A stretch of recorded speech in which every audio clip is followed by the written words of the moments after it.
Nenek moyang kita ternyata berasal dari berbagai kelompok yang datang ke Nusantara sejak ribuan tahun yang lalu.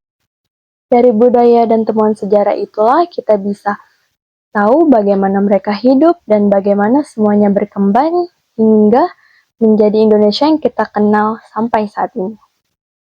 Assalamualaikum warahmatullahi wabarakatuh. Halo semuanya, perkenalkan nama saya Nur Aulia Ramadhani, biasa dipanggil Aulia. Saya dari kelas 10 kuliner 1. Untuk memahami siapa kita hari ini, kita harus tahu dari mana kita berasal. Sejarah nenek moyang bukan hanya masa lalu, tetapi fondasi identitas kita. Yuk simak pembahasannya di video ini. Kalian pernah kepikiran nggak sebenarnya nenek moyang bangsa Indonesia itu datang dari mana ya? Banyak teori yang diajukan para ahli. Ada yang bilang dari Yunan, ada yang bilang dari Taiwan, ada pula teori genetika modern yang menyebut nenek moyang manusia berasal dari Afrika. Karena itulah muncul 4 teori utama. Yang pertama, ada teori Yunan, kedua, teori Nusantara, teori Taiwan, keempat, teori Afrika. Dari keempat teori itu, hari ini saya akan fokus ke satu teori Nusantara. Teori Nusantara adalah teori yang mengatakan bahwa nenek moyang bangsa Indonesia berasal dari wilayah Nusantara, bukan dari luar. Menurut teori ini, manusia, kebudayaan, bahasa, dan identitas bangsa Indonesia terbentuk dari proses panjang yang berkembang langsung di daerah kepulauan kita, bukan diimpor dari luar. Dengan kata lain, manusia Nusantara berkembang secara mandiri sejak ribuan tahun lalu. Argumen pendukung teori Nusantara, yang pertama, ada peradaban Nusantara sudah sangat maju sejak dulu. Kedua, kesamaan bahasa dengan Champa dan Asia Tenggara hanyalah kebetulan. Ketiga, penemuan fosil manusia purba di Indonesia sangat lengkap. Keempat, bahasa Austronesia berkembang berbeda dari bahasa Indo-Eropa. Berikutnya, terdapat pula para ahli yang mendukung teori Nusantara.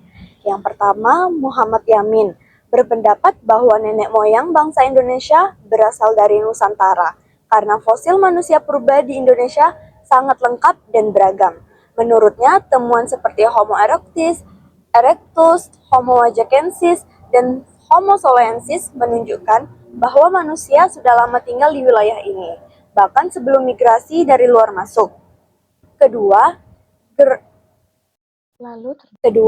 Goriscraft memandangnya dari sisi budaya. Ia mengatakan bahwa peradaban Nusantara sudah sangat tinggi, bahkan lebih maju dibandingkan beberapa wilayah sekitarnya pada zaman yang sama. Karena itu, ia menyimpulkan budaya ini berkembang dari dalam, bukan dibawa dari luar. Sultan Takdir Alis Jabana melihat dari sudut bahasa. Menurutnya, rumpun bahasa Melayu Polinesia berkembang sangat kuat dan luas di Nusantara, sehingga kemungkinan besar bahasa inilah yang menjadi cikal bakal banyak bahasa lain not true migran dari luar. Keempat, J. Crawford dan K. Himley. Kedua ahli ini juga mendukung teori Nusantara. Misalnya, Himley menyatakan bahwa kemiripan bahasa Melayu dengan bahasa Champa di Vietnam bukan bukti hubungan asal-usul, tapi hanya kemiripan alami antar bahasa yang berdekatan. Mereka menekankan bahwa bukti di Nusantara lebih banyak dan lebih kuat dibanding di wilayah lainnya. Jadi, berdasarkan penemuan fosil, artefak, bahasa, genetika, dan analisis para ahli, teori Nusantara meyakini bahwa nenek moyang bangsa Indonesia berasal dari wilayah Nusantara itu sendiri. Perbedaan pendapat antar ahli bukan untuk membingungkan kita, tapi justru menunjukkan bahwa sejarah kita sangat kaya, kompleks, dan luar biasa.